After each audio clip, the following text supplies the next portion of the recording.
ব্যাকফ্ল্যাঙ্ক করে ফেলেছেন। ব্লেড করেছেন তাসিমকে নক, রাহাত করেছেন টাকলাকে knock. Blade, they believe in domination.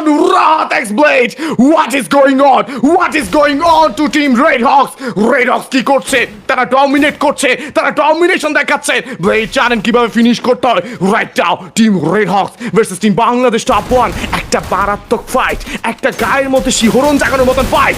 রাহাতকে প্রথম ড্যামেজ করা হয়েছে, নক হয়ে যাবেন রাহাত, এই মুহূর্তে নক করেছেন। এবার আলিফ তাকেও কিন্তু আমরা দেখতে পারবো, তিনি নক হওয়ার পর রাহাত মাহফুজকে নক করেছেন। Double takedown but no chances.